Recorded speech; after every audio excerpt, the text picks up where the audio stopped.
songwriter said, when the praises go up, the blessings come down. So we had stopped praising because we only praise God on certain occasions. Oh, Father God, Lord, we come this morning thanking you. Lord, thanking you because we're able to trust you. Lord, I realize that you're the only one that I can trust in a time like this.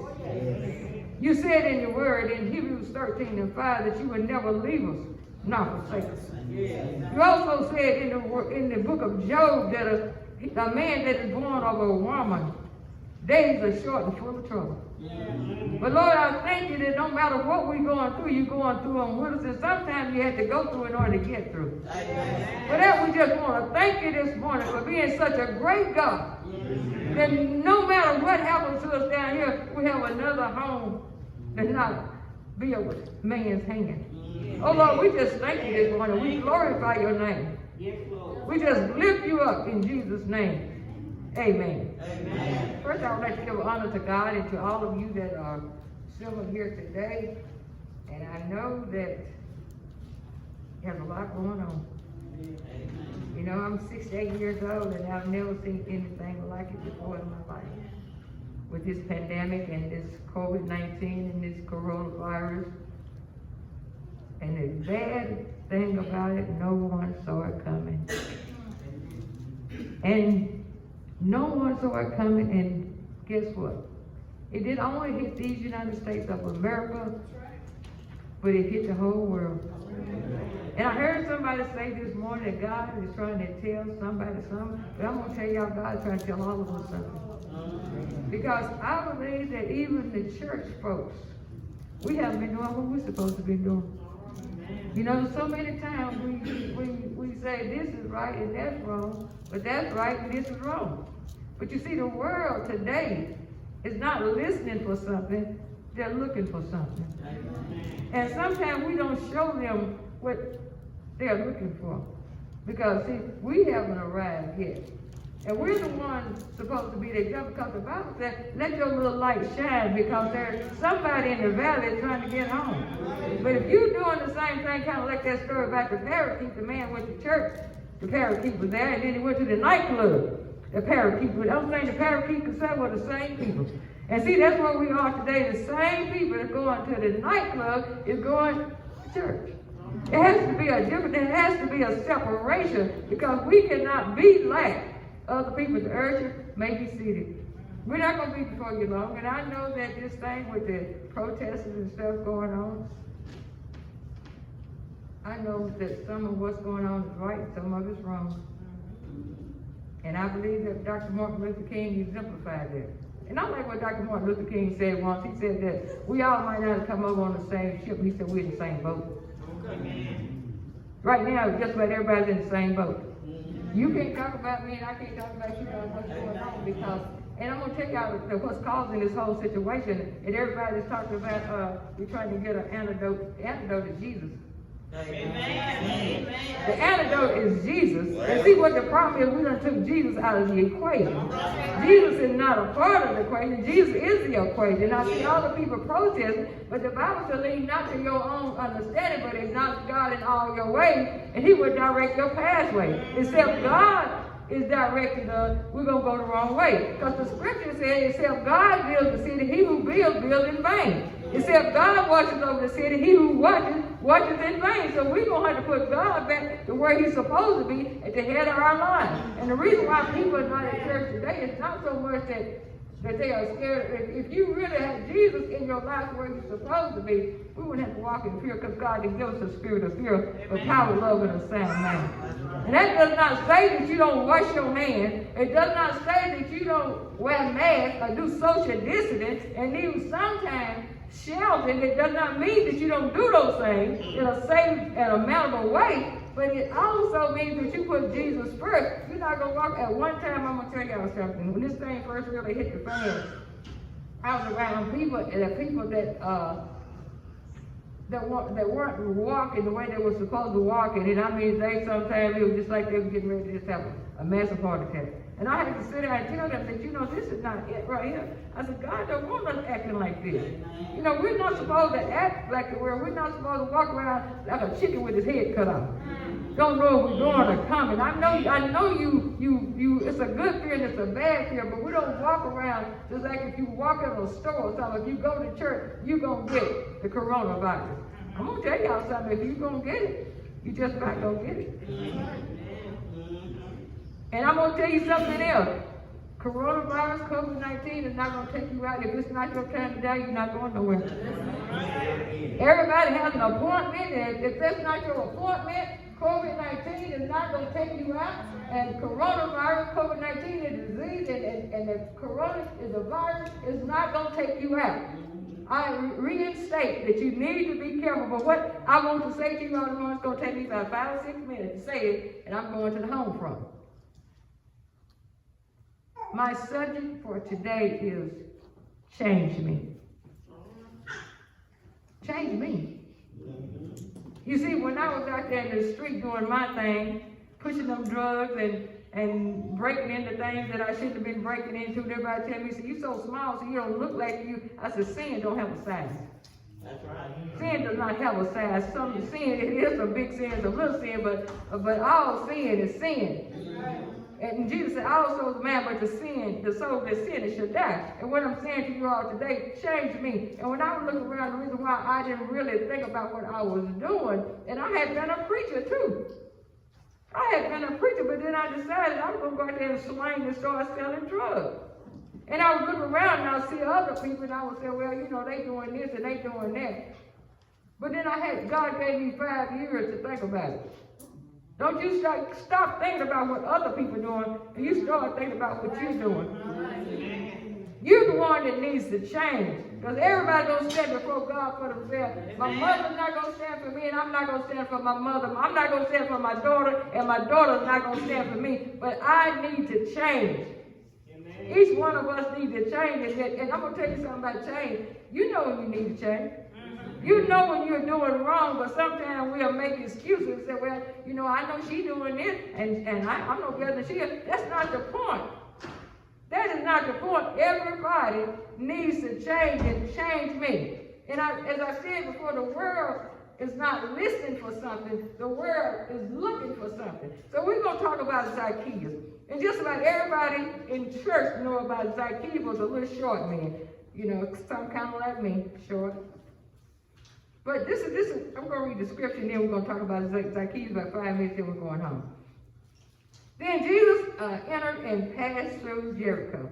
And I want y'all to know he passed through Boonville, he passed through Ball, and all the others through every day.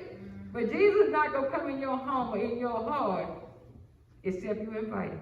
And see, we want everything else, but we don't want Jesus, because we know when we get Jesus, you're going to walk that straight narrow way.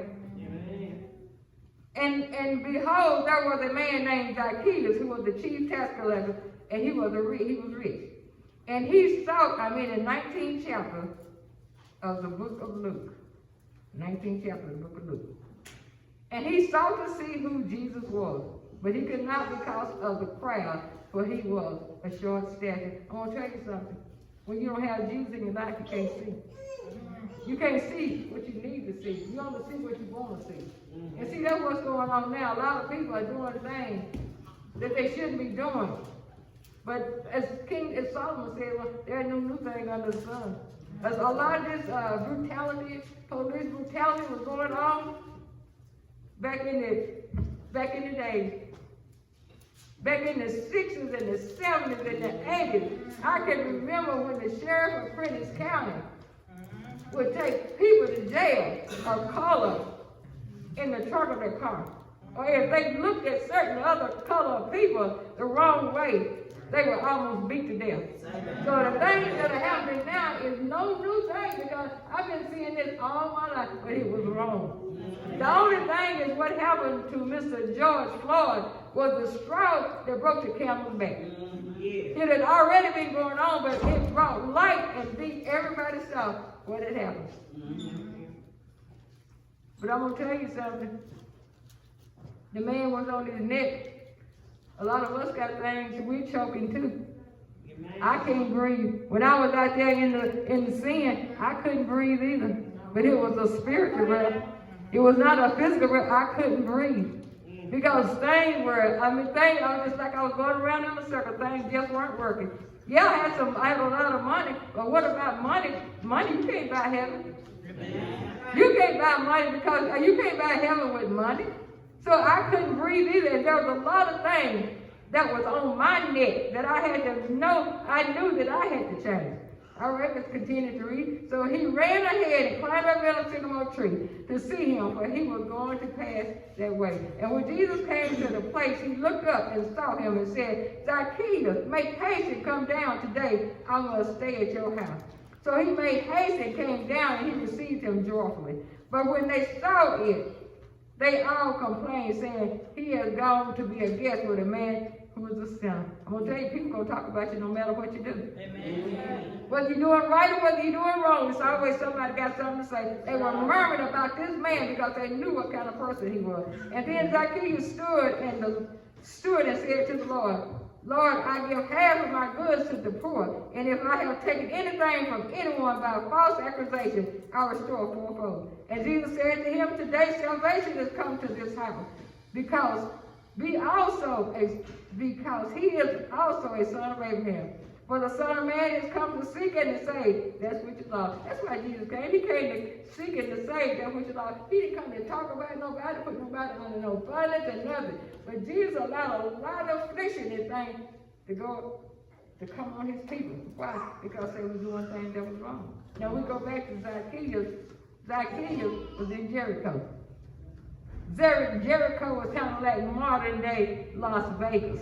And you know what they say about Las Vegas? Wherever heaven is in Vegas, stays in Vegas. It was kind of like it was a resort for town, and it was a place where people would go in order to vacation. And it was also modern day market. But Zacchaeus was the head publican there. He was a rich man because he had sold himself out to the Roman Empire, and he was a Jew. He was not able to go to the temple anymore, so he had laid aside his religion, and he was not able to do the things that the other people say to do, because this man was cheating folks. In other words, Zacchaeus was a crook. And I think that we all know some crooks today. But Zacchaeus was a crook. He was a rich crook. But when he heard about Jesus coming through Jericho, he said, I want to see this man. Mm-hmm. Some of us today need to see this man. Right. And remember, my subject for today is change me. Zacchaeus climbed up in that sycamore tree in order to see Jesus. And you see, the Lord went to Jericho for the purpose of helping this man. He wanted to take Zacchaeus. He did not want to take Zacchaeus to Jerusalem, but he wanted to take him to the cross for salvation. And see, that's what he wants today for us. He wants to take us to the cross for salvation. Because Zacchaeus had been cut off. He had went down the road, and sometimes when you go down that road, it's hard to come back. Amen. Don't y'all know some people today just going down that road, and it's hard for them to come back? They might come back for a couple of months, and then next thing you know, they're right back to the same road. But the only way that you're going to be able to get off that Jericho road is that you're going to have to do that Zacchaeus. You're going to have to meet Jesus. You're going to go wherever it takes you, like climbing a tree, or jumping on a train, or jumping on an airplane. You're going to have to meet Jesus in order to change. Amen. But see, people would rather go in their pockets today and give you some change than to change. People don't want to change. People do not want to change because it's something about change. But when Jesus said to Zacchaeus, he said, come, he said, this day salvation is coming to your house. And he went to Zacchaeus' house to eat with him.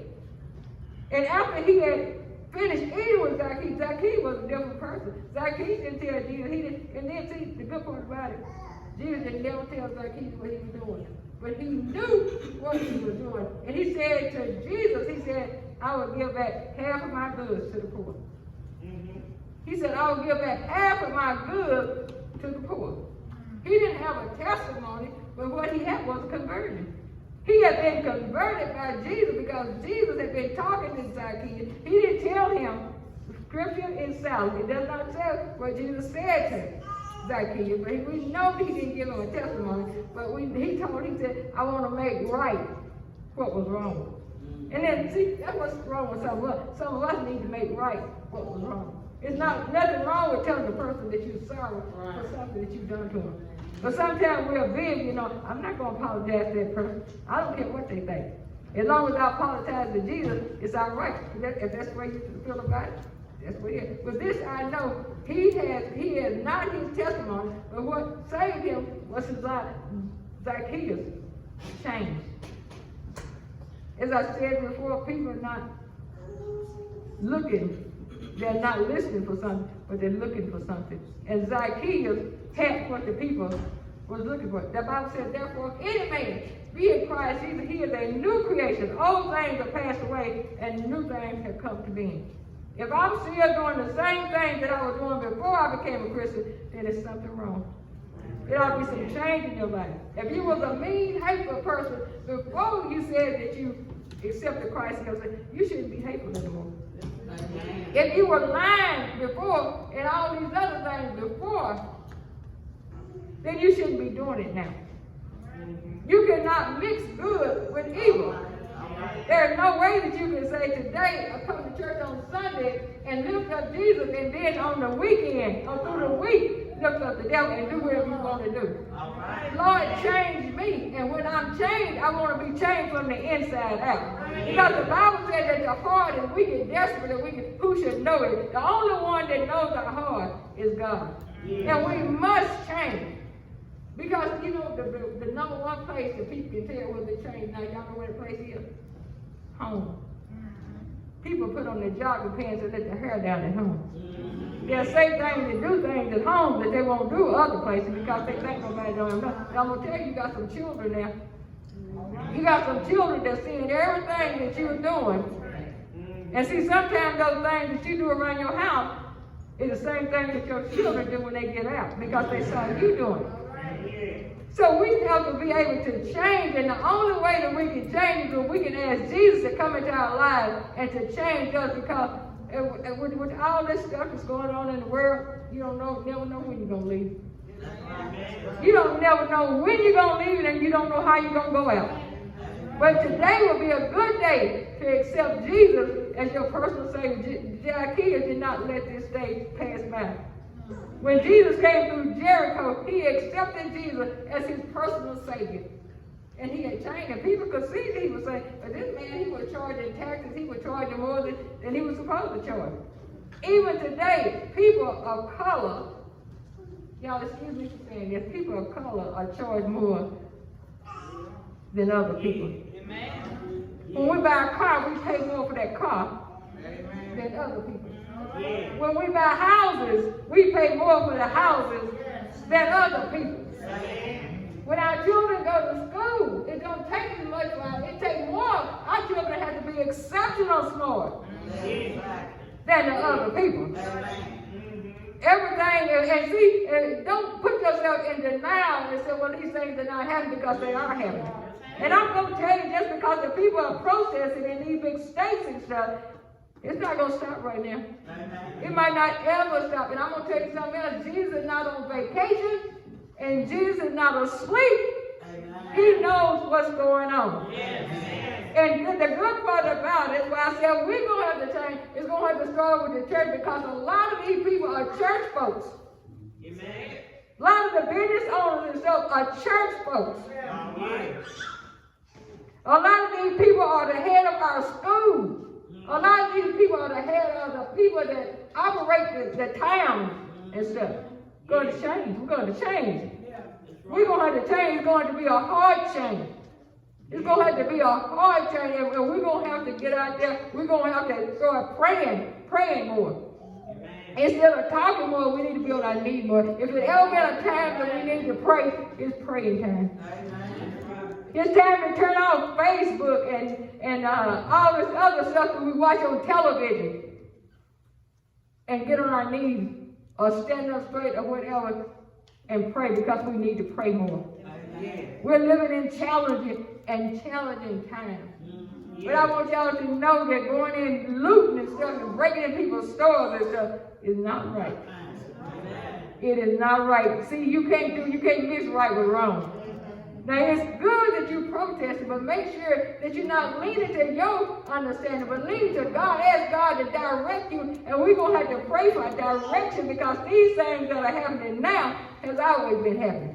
When I was growing up, I would go to Boonville, Mississippi, where I live now, and there was a sign on the fountain that said, white only. I was not able to use the bathroom in Boonville, Mississippi, except one place, and that was at the bus stop. He said, white only. We weren't allowed to go to Northeast Mississippi Junior College because white only. We weren't allowed to work at Prentice Manufacturing in Bluebell and other places because it said white only. But you know what?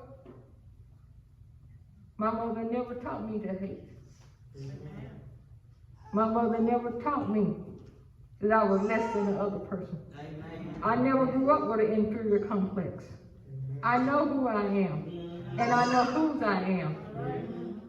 And I don't have to ask somebody else. And if you want to charge me more than you charge the other person, there is a universal law. And it says you reap what you sow. You might not reap it today, you might not reap it tomorrow, but you're going to reap what you say. So what I do, I put this in God's hand. And I'm not going to take it out of God's hand, because I know God knows what's going on. He knows our affliction. He knew the affliction of the Jews, the Jewish people, Israel, when he allowed them to go into Assyrian captivity. He knew about Judah when he allowed them to go into the Babylonian captivity. But guess what happened? As soon as he brought them out, of Egypt, they wanted to go back. We don't have the melons, we don't have the cucumbers that we used to have. As soon as he brought us out and put us into nice houses, in nice cars, and gave us good jobs, and what do we do? Look around, that's what we do. We don't come back to church because of COVID-19 or coronavirus or whatever it is that's going on. He did the same thing. He brought us out. Amen. He gave us things that and when I was growing up, I never would have imagined the things that we can do now that we couldn't do back then. When I was working, when I used to pick cotton, I made $1.50 a day. $1.50 a day. And the most anybody could work, if you really get hired into somebody to chop their cotton, you made $4 a day. And now he's giving us $20 an hour, and we don't even want to pay our tithes in the church. We need to change. Change me. Change me, Lord. Don't change somebody else, but change me. We want the other race of people to change, but we need to change. Don't worry about what they're doing. Everybody got your day to feel good here too. Everybody has a day that God is going to sell this thing, but we cannot sell it. God is the one that's in control. Not us. He done brought us from a mighty long way. I can remember as far as you can see number of black people in the cotton field singing those spiritual songs. In the cotton field singing spiritual songs. Now you come to church and it's hard to ask the person to sing a song because they say, I don't want to sing. You got to catch them the day that they want to do something in the church. But then we'll get up and quote Isaiah said, Lord, I'll go if I have to go by myself. And then if you got somebody to go with you, you still don't want to go. I'm through.